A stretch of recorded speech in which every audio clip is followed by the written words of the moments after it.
Welcome to our live talk at IndoGerman Films, and a very big and warm welcome to our panelists today. We have Uma da Cunha live from Mumbai. Hello, Uma. Hello there. Happy to see you. Happy to see you. Then we have Elisa Kromeier live from Stuttgart. Hello, Elisa. Hello, nice to see you. And then I'd like to introduce my co-host, Raman Deep Jaswal from Radio Apna, Frankfurt. Hello, Raman. Hi, Stefan. Hi everyone. Namaskar, Umaji. Namaskar. and hi, Lisa. Hi. Thanks for joining and thanks for making me part of this talk today. Thank you. Sure. Pleasure. Uma and Elisa, what have been the challenges in this year's selection beside the corona pandemic situation? I mean, has 2019 and the beginning of 2020 been a good year of films? So how was the overall quality of all entries for this year? Elisa, why don't you answer first? Okay. You know all the entries better than me sitting in Bombay. So I think you can't answer the question without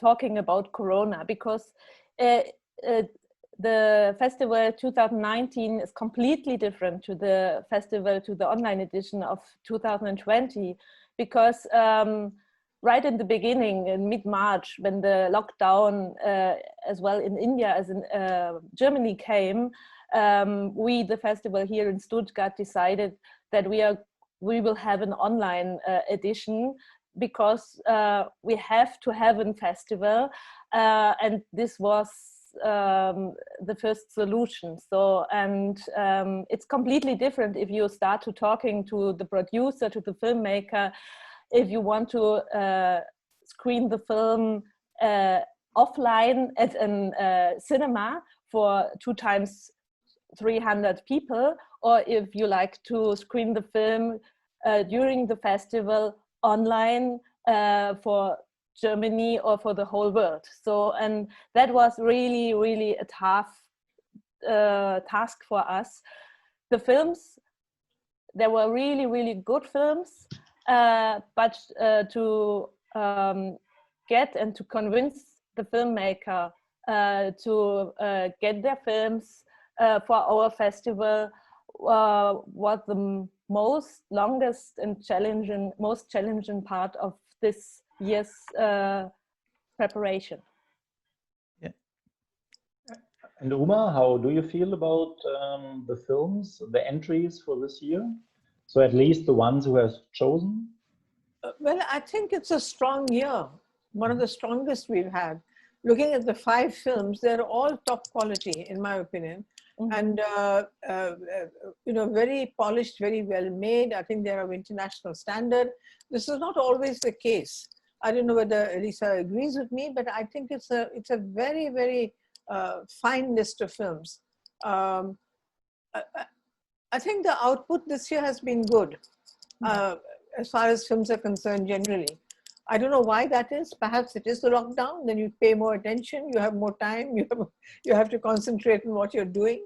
But I think it's a very superior list of films this year. Yeah. Raman. Yeah. So I start with my first question out here. So 17th Indian Film Festival in Stuttgart this year, 2020. Now it started as early as year 2004. So first of all, congratulations to you for organizing such a successful film festival for so many years. Now this year, from 15th of July till 19th of July 2020, a little different to what the film festival has been in last years. Well, this year it's going to be an online version, right? So what is there for our viewers and listeners to expect when we talk about movies that are going to come? So what kind of movies can viewers and listeners here basically expect here? Should I answer first, Uma, or do you like to answer? Well, speaking from India and Mumbai, a film festival means purely independent cinema. That means not led by film stars, not led by the famous Bollywood names, not huge budgets, and not super grand themes. So it's a different kind of cinema, which many festivals, and particularly our festival, has always supported. So it's a kind of cinema that will appeal to a specific kind of audience. Luckily, the gap between Bollywood kind of films and independent cinema is narrowing a lot. Yes. It's much smaller now. So, we have a much wider audience now than we would have had, say, a few years ago. People want content. They are not crazy about film stars anymore. And they want films that they can relate to. So I think for our festival, the audience is definitely growing. Yeah. Oh, thank you. Thank you, ma'am. Elisa, would you like to add something? Yeah, if you see, we are very happy that we have a smaller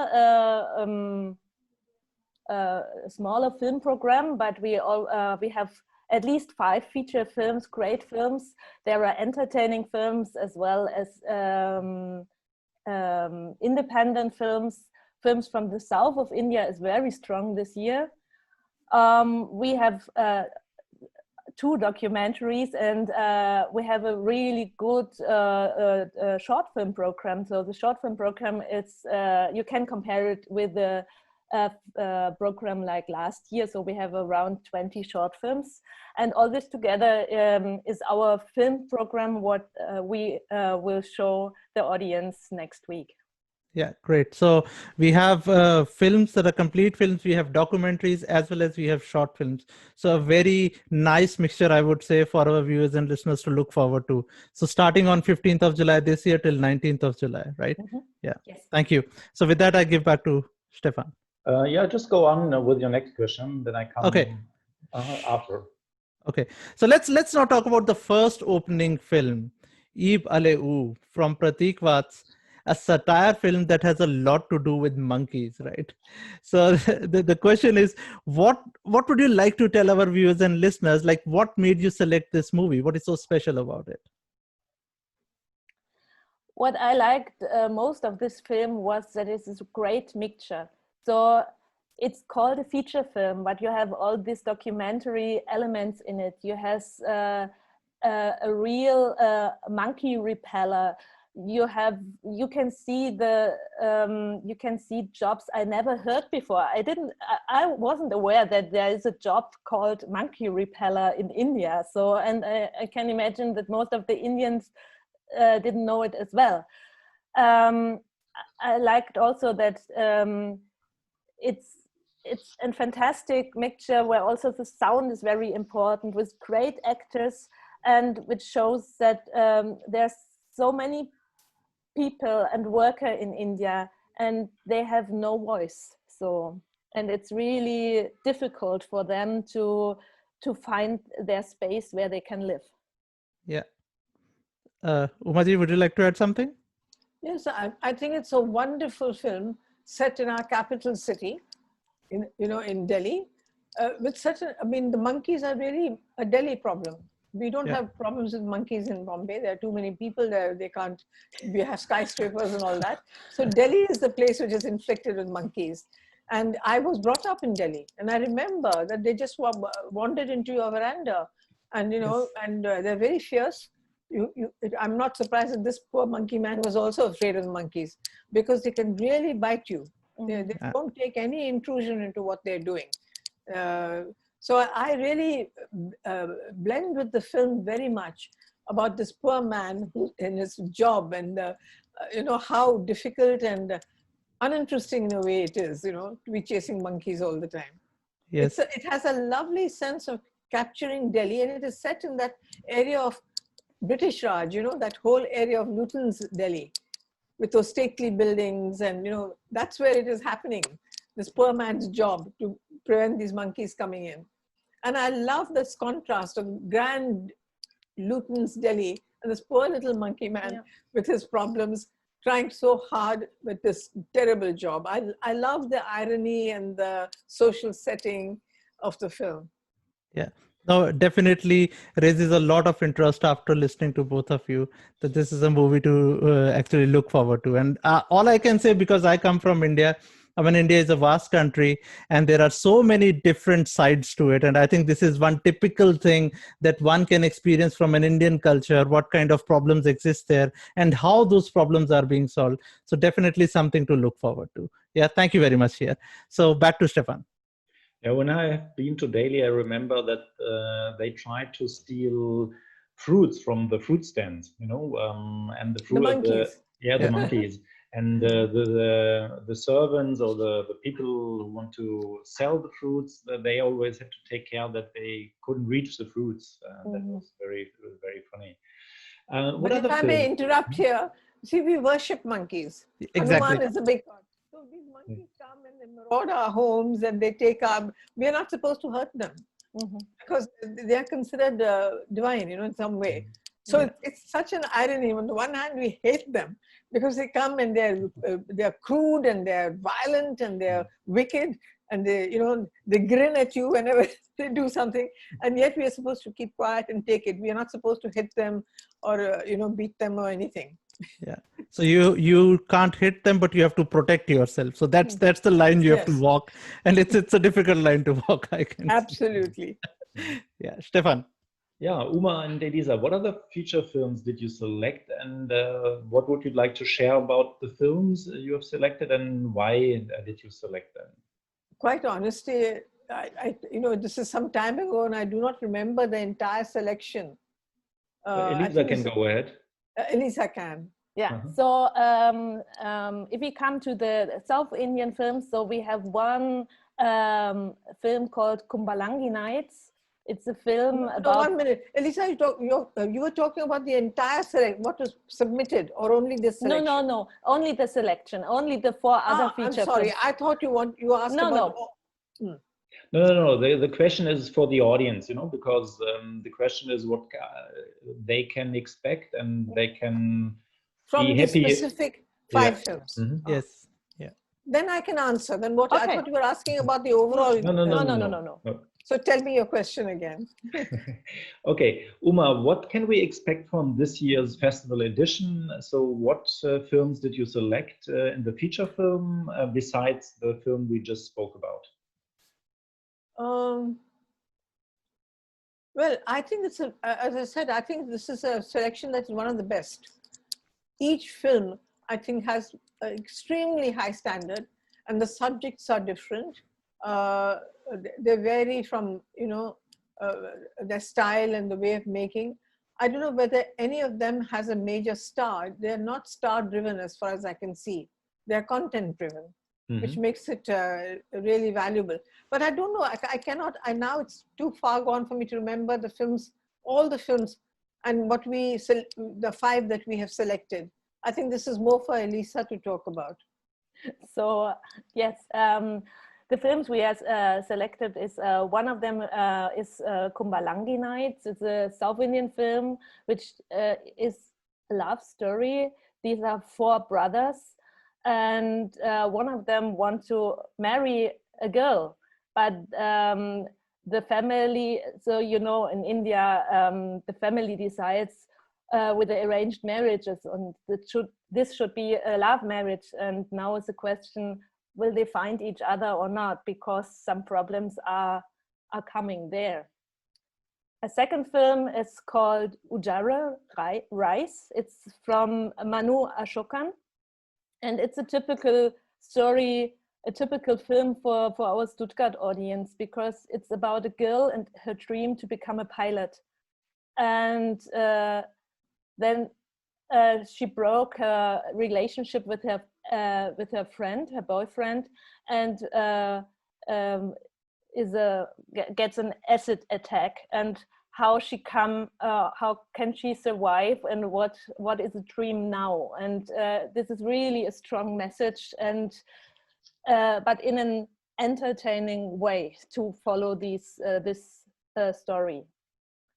A third one is completely different. It's I hope to pronounce it in the right way. It's Licio José Pellissieri Jallikattu, Bullfight.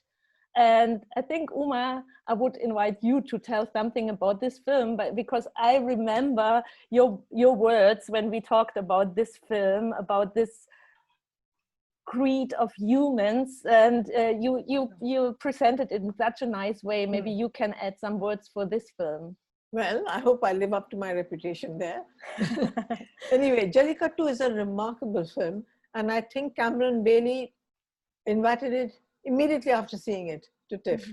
He liked it so much. It's an accomplished film because of also the way it's very modern and tense and gripping in the way it's been shot.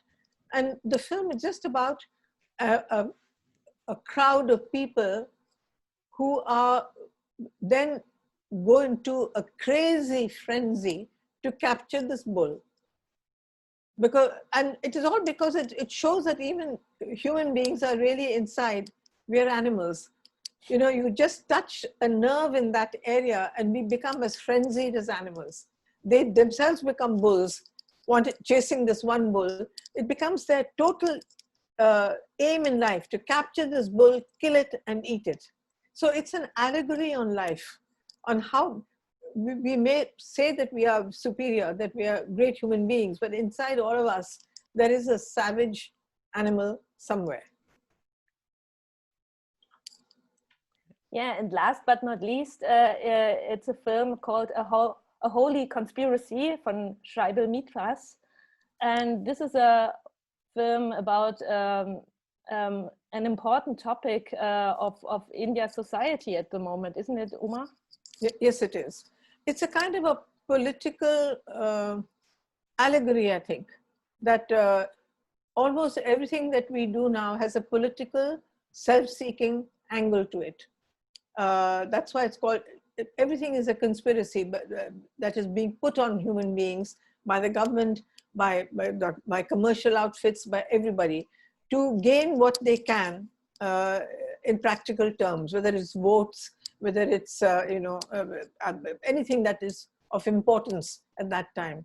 So Scheibel Mitra's film is very interesting in that it takes a tribal, we have tribals, these Dalits who are the lowest of the caste and who are now getting some kind of importance, and their struggle against a very well-established hierarchy, caste hierarchy. And he balances these two to show how polarized we are as societies, and how it can also be very difficult, that a conspiracy is there even in a church, even in something sacred. There's always a conspiracy to get the best you can from the common people. I don't know whether that expresses it. It's a bit complex what he's doing in this film. I think makes it even more interesting to watch then, right? Thank you. Yeah, Raman, go ahead, please. All right. So, well, let's now move towards the documentaries that we are going to have in this film festival. Well, we have a very interesting documentary film this year. It's called I Gai, a documentary based in India which explores the electricity problem in the country.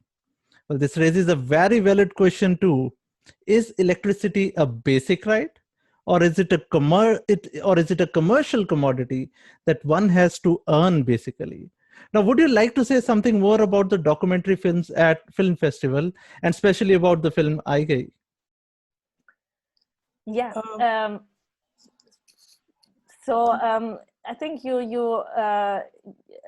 it's the phrase you said before, that this is a question in the film. So about the whole problem of power supply in India, and especially in rural India, how could India solve this problem? And the female director Ananda Kapoor has spoken to so many people and show so different perspectives that in the first moment you feel that the power thief, he's right because he has no money and it's the right to have power. On the other hand, you see, but how can you make the situation better if nobody is paying the bills? So you're going from one people to the other, and then in the end, everybody will find his solution for, so it's not so easy. And that is the point I like very much in this documentary from her. Yeah. Umaji? Well, I saw it a long time ago, I must say, so I had to refresh my memory. But it is a very important film to show that electricity is so badly needed in India, and the lack of it, what it can do to a young child, who needs to read, who needs to go to school, who needs that that input in her life.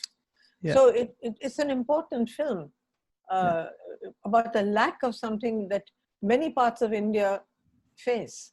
Yeah.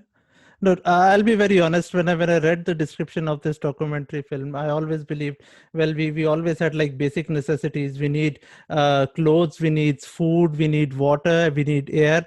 And then somebody recently said we also need mobile phones in our hands now. This is a basic necessity. But I think electricity is something which basically powers it as well. So electricity somewhere becomes our basic need, and a very valid question. Do we consider it as a right that we have it, or is it a commercial commodity? I think a very valid question. So really looking forward to watching this documentary. Now, thank you for bringing it to the film festival this time. Stefan? Mm-hmm. Yeah, thank you, Raman. There are many Q&As, T-Talks, and other forms of communication implemented in your festival. What are the highlights and how will it work? Is there a chance to meet the filmmakers in the virtual space? And if so, how do you organize it? We decided against live sessions, so we pre-produce these Q&As, and at the moment Uma and me, we are very busy to have this online Q&A, so this week we have a lot of interviews, and they will also edited and will be uploaded next week. So I think it will be, we won't have one interview for every film. We just selected some films. Sometimes it's difficult because there's no stable internet. These problems we have to face as well. So will have some interviews, Q&As with the filmmakers. We also, for example, if you see our short film selection, so we have a long-term cooperation, for example, with Pocket Films. So I spoke also to Samir and Shweta Modi, because Pocket Films is maybe a winner of this crisis, because they give us the content we like to watch during lockdown, for example. They are not, every crisis has also a silver lining, yeah. And regarding the T-Talks, normally if we have our festival in the cinema, we have this talks with experts to different topics. Each day at 4 p.m, typical tea time, we have these talks. And this time we decided to have one T-Talk about Friday for Futures, because also in India is a small but livid scene of of Friday for Future activists. So we spoke to somebody in Delhi as well as in Mumbai, and this will be presented next week online. And then we changed a little bit the format. So one topic is Indians in Stuttgart. Why are they here? For how long they are living here? What their connection to their home country? So we made 4 interviews and will present these interviews also next week. A third topic is a really close friend of us over many years walked or visited some friends of us filmmakers and cooked with him together, and we will present this cooking sessions, because you know, in Germany everybody has a connections to India through the colors, to the films, through the smell, and also what you eat that connects each other. So, and that's why we want to have also a light topic in these times. And maybe one or another person will have this recipe and cook it for themselves as well. So when you watch these films, you can also eat Indian food. So this was will you also an share idea. the recipes? Will you share the recipes? That's the plan, and I hope we will get everything in time. Good.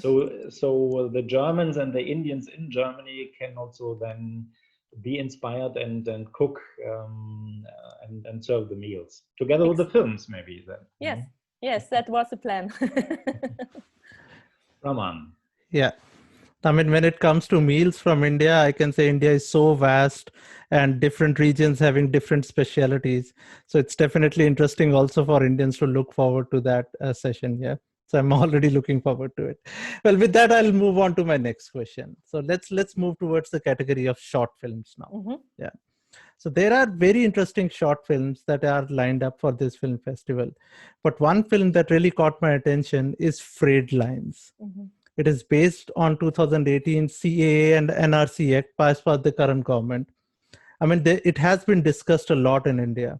Yes. But I think this short film basically brings the real impact of it out. When I read that the movie basically revolves around the lives of migrant workers in Assam and shows how the NRC Act posted an impact to their lives. Now, would you like to mention something about this short film and also about other short films at this film festival this year? Yes. Can I interrupt here just 1 minute? Huh? Please. You know, what I love about Stuttgart is that they show a very strong segment of short films. In India, I don't get a chance to see them. You know, we don't see our short films. You either see them in festivals, there's no outlet, you're not in touch with the filmmaker. So in the area of short films, the average Indian viewer is starved. Yeah. So when I go to Stuttgart, when all the other big things, since I know the feature films and I'm programming with Elisa, I run and see all the short films, which are excellent. And that's how I get to see them. Isn't it strange? Yeah, it is. It is indeed. So I value this aspect very much. Yeah, and it is something which is also, I think, different for our viewers and listeners also who come from Indian background. It'll be nice, a different flavor, I would say, that it adds to the film festival completely. Yeah. With that, back to Elisa. No, I was very happy to get a film about this topic because as a German person, I'm very connected with India the whole year, and I read a lot of articles, and I know that this is a really important topic and a cruel topic for India at the moment, and there will be a strong decision how it will change the society. So I was very happy to get a film about this topic, and also with such a great actress. So I think Gitanjali made a really good job, and tells you about this topic because you have to know about this. Yeah, but besides you can see actors who might be not so well known or not always also in the big films. It's a big chance for first-time directors or second-time directors to experiment and to work out their expertise in filmmaking. So that is also, I think, so important to support short films because it's always the first step for filmmakers, in their career. Yeah. I mean, especially about this film as Frayed Lines, what is important is also, I think there is some kind of a responsibility that cinema also holds to bring the reality in front of the people. It's not always rosy somewhere there. I mean, people have read a lot about NRC and CAA in articles, in newspapers, heard a lot in news. But what exactly does it mean on somebody's life? I think it's a very important thing to show. So I would honestly thank you for selecting such a movie and really looking forward to seeing it now. Thank you. Thank you. I have a question. The film regarding the films, they come with English subtitles, I guess, or what will we expect? And also, you said you have films from different regions, which means South Indian films. You have Telugu, Kannada. Can you tell us a little bit about that? Yes. So all films are screened in original language with English subtitles. This year, if we are going back to the cinema, we have one special thing normally. So we have a children film, and there we have a live voice over in German for our little ones. But this year we won't have this opportunity. And from which parts of the country they are coming. So many films, 3 films from the feature film sections are coming from the south of India, and it's Malayalam. We have Ab is Hindi, and I think A Holy Conspiracy is English. So it's an Indian film, but it's in English. And the documentaries are also Hindi, and the short films are a wild mixture. So we have Hindi, we have South Indian films. I'm not sure if we have also a Bengali film. I have to check it, but I'm not sure at the moment. Yeah. Raman? Yeah, so I mean, moving on to the next question from my side now. Like every year, this year, there will be a winning film announced at the Stuttgart Film Festival 2020. The winning film will be declared on 18th of July at 8 p.m. So who is the jury for this selection, and how will the winner be declared? Okay, so our jury, there are always 3 jury members. So, and this year I'm very glad to found this this jury. First is Celine Loop. She's original from Belgium and went to India as a lawyer, but then she started to work with Q, a filmmaker from Kolkata. And then she started to as a producer for independent films. And last year she brought her first feature film called Chipa, about a young boy in Calcutta. And she won together, of course, with the director Ravdam Safdar Rahman, the main cash award. So, and I'm very happy to have her on the jury. Then we have the producer and director, the well-known, it's Onia, who you might remember his film I Am, My Brother Nikhil, who made very strong films about queer topics. And last but not least, we have Frieder Schleich, a well-known producer from Germany. He's based for many years in Berlin. And together with his wife, he's running a company called Filmgalerie 451. And he worked with a lot of well-known German directors.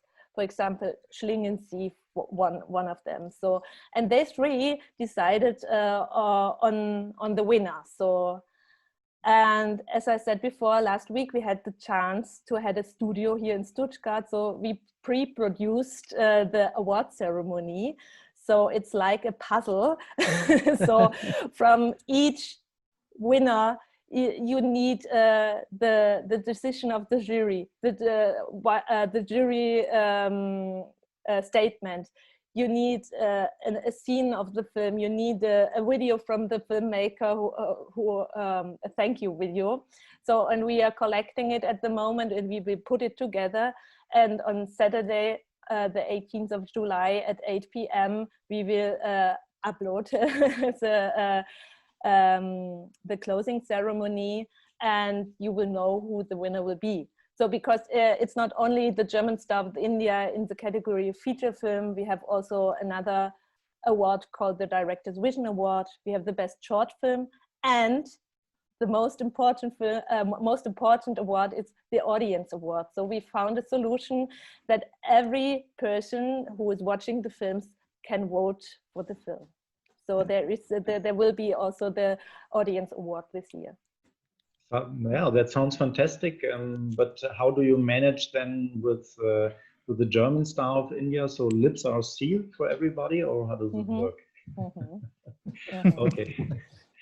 Uma, you'd like to add something? What we forget about the festival, because we are going slowly coming to an end. So how did you okay, you couldn't come to Stuttgart this year because of COVID-19, but hopefully you enjoyed I think it I've anyway. been there every year since it started. 2004, right? Yes. Yes. Every year except 1 year when I couldn't get to the airport. There was a bomb blast in the train and the car could not get to the airport. I think I've been there every year for the festival. And I really love it. I love what I like about Stuttgart is that, you know, it's not a metropolis, you know, like London and New York and Toronto. It's much, there's more greenery, it's a quiet festival. We just cross the street and we go to the cinema, then we sit on those lovely little cafes and have our tea and coffee. It's a rural film festival for me, you know, all green and quiet and calm. So that's what I really love about Stuttgart. I remember dancing with Nawazuddin. At that time, he was not known. I mean, he was very shy, but I made him dance on the street with me. Now he's a professional dancer. Yeah, that's what I'm saying. Every Indian is a dancer. That was what I realized at the one and only. I don't know if you remember the big Indian beach party in Cannes. This was a couple of years ago. I think it was 2012 or so, which was really one of the best parties I have ever seen in Cannes. Nina Gupta. Yeah. She knew how to throw the parties, and the dancing was quite wild. I remember. Yes. Exuberant. I always say when the music starts playing outside, the music starts playing inside in every Indian, and then it starts coming out. Yes. So that's how we dance. But otherwise, Cannes is quite staid, huh? There's no dancing and all that. But since then, I think there was only 1 or 2 years. I think 2 years the India Pavilion organized that party. And I found it unfortunate, not because I'm so a party lover, that's not the most important, but it was a cultural scene. It was very interesting to see the difference between other people from all over the world.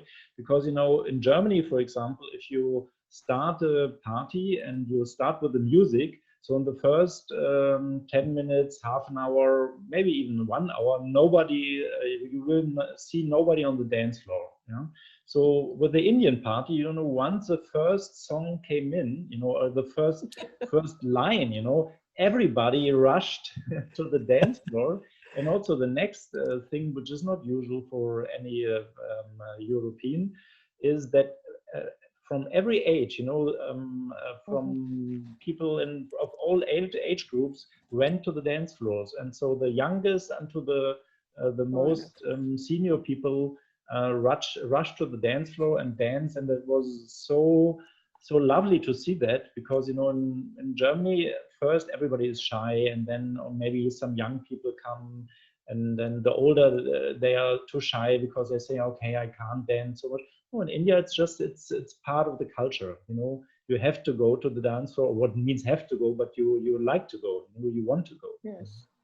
I wonder where that comes from. You know, it's just that we automatically, the minute there's rhythm, you'll find every Indian body, you know, whether they're in the street or in a supermarket, they're there tapping to it. Right. I don't know where it comes from, that we were born with dancing feet or what, I don't know. I agree, Umaji. And I think if you watch the dance floor carefully, you will watch so many different forms of dance and different ways people dance. And, you know, it's really amazing to see all that as well. Yes, we can, I like to incorporate some of our Bharatanatyam moves into our Western music. You know, it's very easy. It's lovely to do that kind of free dancing, you know, just do what you like. No, definitely. And that is a part of your culture. And I think it's also part of the success because everything starts with a rhythm, you know. Filmmaking is also a lot about rhythm, you know. Yes. That's what I learned in my all the ages. I have served as a commissioning editor, as a producer, or as a film festival director. Yeah. They call it pacing. Pacing, right? Pacing. How you pace a film. In a way, it's linked to rhythm and dance. You know, everything is the rhythm is helping a lot. For example, one of my first movies I did in my time at Set One was a film about a Russian lady who got forced to work in Germany as a prostitute. You know? And and we choose an actress, a Russian actress, who didn't speak a word of German. So we had to train her, and the director always, when we did the casting, he was always looking for somebody who's very good in music. You know, she played the lady we decided for. She played piano, and she was singing. And so for him, he said to me, okay, the most important is the rhythm, that she is very good adapting in music, she will do with the language, because language is also about the rhythm and how you talk and so on. Yeah. And so then it worked like that, because we wanted somebody who's good in acting, and the broken German language should come natural, because she's Russian, you know. Yeah. I mean, one thing I would like to just add here is, because this year Stuttgart Film Festival is an online version, maybe we cannot have the Indian dancing this time, but looking forward to doing that in 2021 for sure. Very much so, because it's very special to Stuttgart. Yeah. But I have seen that some people even organized Zoom dance conferences, you know. So maybe you should think about that. I have not seen a festival online. I missed Cannes. I found it too complicated to see a film festival online. So probably this will be the first one I'll be seeing. Let's see. Elisa, I think we have to inform the audience about some more facts. So how do you enter, and what is the pricing, the tickets? So how does it work? Maybe you can explain that. Yeah. To us. So if you enter our website, www.indisches-filmfestival.com, you have first to buy a pass for nearly €5 for 99, and if you bought this pass, you will be forwarded to our festival site, where you will find all these films. And if you click one of these films, you will get afterwards also the Q&A, but there will be also a part which will be for free, and this is this will be, for example, the tea talks. So so this is the plan to get the ticket. So we won't have a ticket for each film, so you have to buy this pass, because when we start to create this online version, we for us it was an aim to get as much or so many people as possible to see the festival, to get the possibility and to watch the films. Yeah, great. And now we have Therese with us. So I think what we should do there she is. We start from the beginning, okay? We start with the first question. No. This is a rehearsal, right? Okay, everything we have done so far was a rehearsal just. Oh, good. So now we start from the beginning. No, actually, Therese, to tell you the truth, we are more or less on the end, but it's very nice and good to see you. So warm welcome to you, to everybody from the audience. This is Therese Hayes. So one of the 3 programmers of Stuttgart Film Festival, Indian Film Festival, and very welcome to our round of panelists. I am surprised you're not doing this in German. The reason why is because you don't speak German. Because we don't speak German. And also there's another truth that Radio Apna Frankfurt is airing for the Indians in Germany, also for the Germans, but the connecting language is unfortunately not always German, so it's English. Yes. Okay. And also we have also the problem at IndoGerman films that we address as well the Germans as well as the Indians, and German is always difficult also to connect with the Indians. So, and many of Germans speak English, so it shouldn't be a problem. Yeah. Yeah. But Therese, we have talked about so far about the program and about how it works this year, the festival.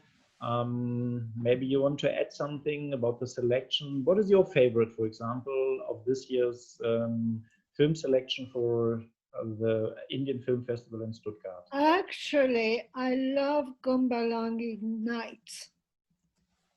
You know the one I am referring to? Yes. Yeah. I think, you know, I saw it a second time. And when you see it for the second time, you start seeing the quality of the filmmaking itself. I mean, there is hardly anything I would criticize about this film. It is the level of the script, of course, is up there, but also the acting, which is so subdued by Indian standard. I think it stands out. And the story, it's a simple story, but so well done. That's my favorite. So can you say in one sentence what the story is about? Well, it's really about a love story, but an unusual love story between. At the beginning, you think those brothers really are not are dysfunctional. In the end, it turns out that when they have to be there for each other, they support each other, and it's really all of this is based on changing relationships within the family, and bringing it together to the surface when one of them falls in love with an absolutely delightful girl. The other brothers stand by him. Therese, after we have listened to your favorite, we need to ask Uma and Elisa. So first, Uma, so what is your favorite from all the selection? You can also mention a documentary if that is your favorite, or one of the feature films. So what would you say was your favorite? It's so difficult to say in this. You love all the films. I like, I mean, it's so hard because they're so different one to the other. I mean, how can you compare Ibaregu to Jallikattu stylistically? But let me see, if I had to put my mind to it, Jallikattu is one of my favorite films because of its technical qualities are so superior. And I love that film. I would say that's my favorite. Okay, great. And Elisa? This is a question I had to answer every year. It's funny. And every year I will give you the same answer, and not because I'm lazy. It's just, for me, the whole festival program is like a meal or is like a puzzle. You need everything. You need the light ones. You need the heavy films, the independence. You need the dancing. You need to laugh, and you need to cry. So I don't have one special film for me. I need them all, because only if I put them together as a program, it can work for me. If I have only entertaining film or the light ones, I will miss the real problem films, and the other way around as well. So I don't want to see only the problems of the world. So I will have, I need the silver lining at the end of the tunnel as well. So for me, I need all the categories and all the different films and languages. Yeah, very great. Diplomatic reply. But very true as well. Very true. Very true. No, yeah, I agree with that.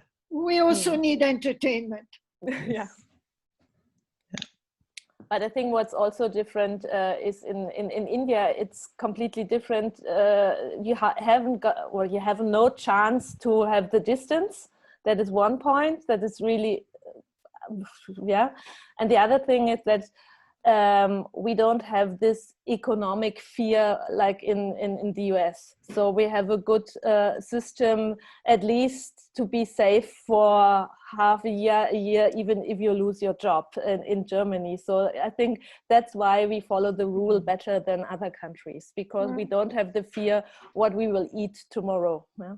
Okay. No, India, it's very difficult because the daily wage earner, which is really half the working population, they're not getting jobs. They've all gone back to their villages. Yes. And now they're threatening to come back because they have to earn somewhere. Yeah. It's really tragic, the whole situation. Yeah. I think coronavirus has posed a lot of challenges to different parts, and there we also see that the film festival is also going online now because of that. So yeah, it's also pushing us into new directions, we say. And a lot of places you read, I mean, the new normal will not be the same as the old normal. Yeah, so things will change, and maybe some things will change forever. Yeah. With that, I mean, I would like to then repeat what has been earlier said. So what people should look forward to. So the Indisches Film Festival at Stuttgart from 15th of July till 19th of July, a great selection of movies, I would say, be it full feature films, be it documentaries, be it short films, €4.99 for the full festival. I think that's something which is kind of a big offer for everyone, and everybody should go and grab that offer. After listening to all the movies that we have talked about, I think it's amazing. Isn't it, Stefan? Yeah, it's great, definitely. And I press thumbs, wish you best of luck, and I'm very interested to watch the festival myself. There is maybe one more question, Elisa, to you. So because Oliver said it's not only in Germany, sometimes also worldwide. Did I get it right? Or yes, this is true. So most of the feature films will be geo-blocked to Germany. Mm-hmm. But the documentaries as well as the short films, most of the short films, you can watch worldwide. Yeah, one information I want to add for everyone, indisches-filmfestival.de, the pre-sale is already open. You can go there and you can already buy your pass there. So don't forget to do that. I think it's an amazing film festival coming ahead, not to be missed. That's what I wanted to add. Thank you, Stefan. No, great. And thank you so much, all of you, taking your time. Uma from Mumbai, thank you so much.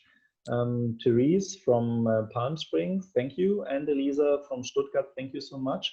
And hope to see you in whatever form, maybe in the tea talks after the 15th of July in your online edition of the festival. Thank you so much. And a big thanks also from my side, from Radio Apna Frankfurt side. Thank you, Umaji. Thank you, Therese. And thank you, Elisa, for joining with us today. Thank you for all your support. Thank you so much. I appreciate it. Thank you.